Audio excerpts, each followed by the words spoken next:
going through a divorce or being separated can be obviously incredibly stressful and very emotional.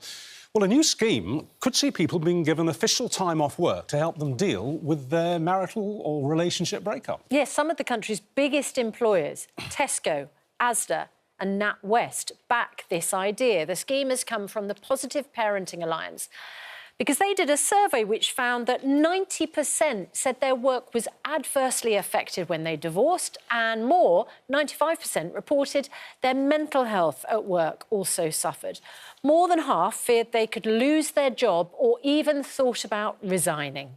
Well, we're asking this question. Should employers be giving time off for divorces, or is that just a step too far? And is it kind of unfair to the colleagues who are still coming into work, or maybe working from home? Joining us now is broadcaster Marvin Harrison. He says divorce is a kind of bereavement and it should be treated as such. And business consultant Tina Knight, who thinks the idea is mad and asks where this will stop.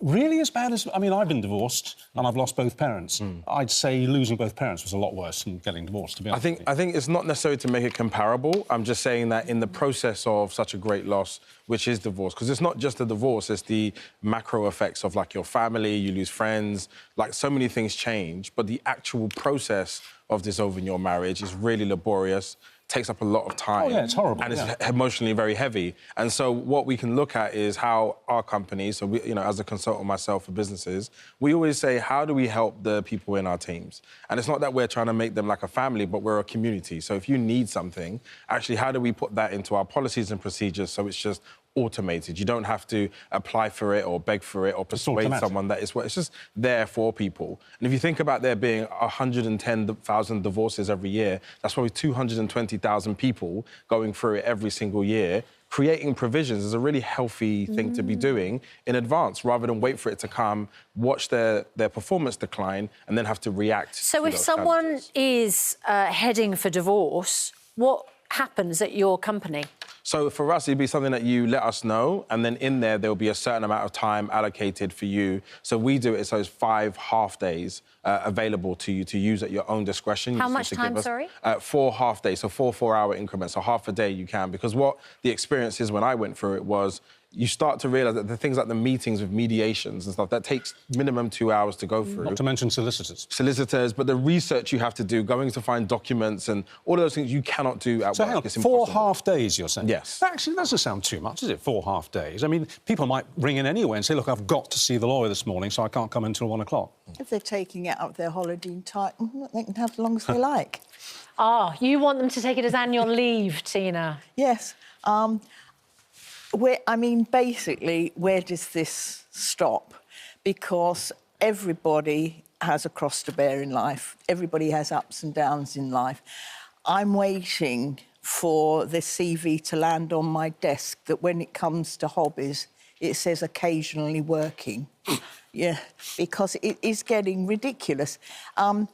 The big companies, they have a larger amount of employees to deal with.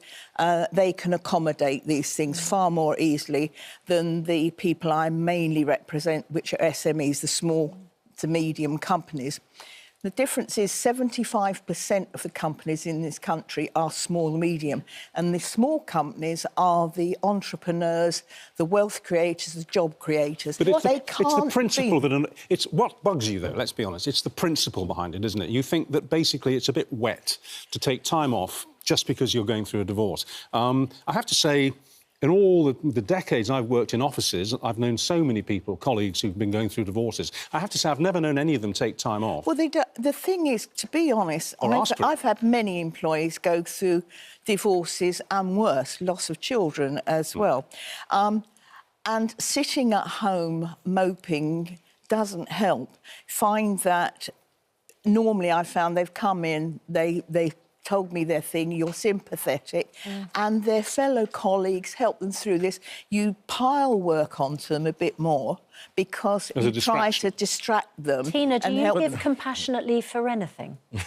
I give compassionate leave, certainly, for anything, if it's genuinely compassionate leave. But how long does a divorce go on for? I mean, but there's so many things. Okay. I mean, to different people, different things are important. I think the key thing is that it says that 95% of people feel as if their work is adversely affected. And it's actually about supporting them, not what we think as business leaders. I am a SME owner, and I would love my team to be productive without any form of care or greater need. But actually, the more things we provide for them, the better they work, the longer they stay, and the better that they works for my business. We have to leave it there. Tina, Marvin, lovely to talk to you both. Thank you. I kind of have to agree with both of you, actually.